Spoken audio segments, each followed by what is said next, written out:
Нэгдсэн үндэсний байгууллагын мандаттай энхийг сахиулах ажиллагаанд үүрэг гүйцэтгэх Монгол Улсын цэвсэгт хүчний мотобуудлын батальоны 5 дугаар ээлж эх сарын ихэр бүгд найрамдах өмнөс удаан улсыг зорих гэж байна. Цэргийн бие бүрэлдэхүүн өнөөдөр Жанжин түгэндээ мөргөн айдас авч үүргээ нэр төртөө биелүүлэхээр ясаллаа. За энэ удаагийн ээлжийн цэргийн багт цэвсэгт хүчний анги нэгтгэлүүдээс гадна үндэсний аюулгүй байдлыг хангах тусгаалсан чигүүрэгтэй хил хамгаалах ерхий газар, цагдаагийн ерхий газар, тагнуул ерхий газар, онцгой байдлын ерхий газар, шүүхийн шийдвэр гүйцэтгэлийн ерхий газрын нийт 850 орчим цэргийн алба хаагчд багтж байгаагаас 38 нэмэгтэй алба хаагчд байна.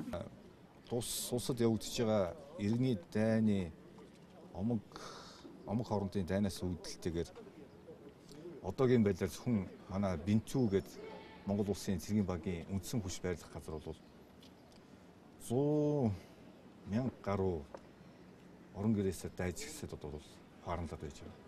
Эдгээр аюулгүй байдлыг хангах, эдгээр хүмүүсийн усны хангалтыг зохион байгуулах, хэв журмыг сахиулах гэдэг нэлээд том эрхтэй өргөдөд юм тулгамдж байгаа.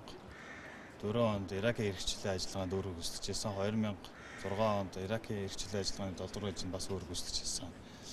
Чадын 1 дугаар ээлжинд өөрөөр гүйцэтгэжсэн. Афганистаны 10 дугаар ээлжинд ингээд өөр гүйцэтгэжсэн. Нийт ингээд 4 удаа өөр гүйцэтгэжсэн зэрэг албагч байна. Одоо ингээд 5 дахь ажиллагаанда одоо өмнө Судан улс руу явхад одоо ингээд бэлэн болоод байна.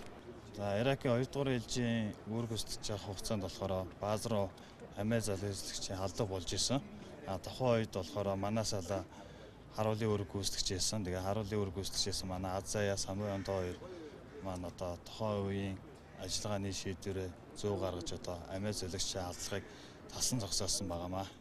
Манай улс энхийг сахиулах ажиллагаанд оролцож эхэлсэн 2002 оноос хойш давхарсан тоогоор 12,000 гаруй цэргийн алба хаагчид гадаадын улс орнуудад үүрэг гүйцэтгсэн байна. Сүүлийн үед Нэгдсэн үндэсний байгууллагын энхийг сахиулах ажиллагааны газраас Монгол Улсын засгийн газрын шугамар олон улсад үүрэг гүйцэтгүүлэх хуваарийг тогтмол эрүүлдэг болж үүрэг гүйцэтгүүлэх ажиллагааны тоо ч нэмэгджээ. За Монгол Улсыг энхийг сахиулах ажиллагаанд ингэж идэвхтэй оролцуулах болсон чухал үзүүлэлт бол Монгол цэргийн сахилгаваад ур чадвар дасан зохицох онцлогтой холбоотойг нь энэ удаагийн ажиллагаанд оролцогчдын 40 гаруй хувь нь олон улсын болон Нэгдсэн үндэсний байгууллагын мандаттай энхийг дэмжих ажиллагаанд оролцсон байна. Давхарцсан тоогоор Ирак, Косово, Афганистан улс дахь олон улсын ажиллагаа, Сьерра Леон, Хойд Судан, Өмнөд Судан, Чад улс дахь Нэгдсэн үндэсний байгууллагын мандаттай энхийг дэмжих ажиллагаанд үүрэг гүйцэтгсэн туршлагатай цэргийн алба хаагчдаас бүрджээ.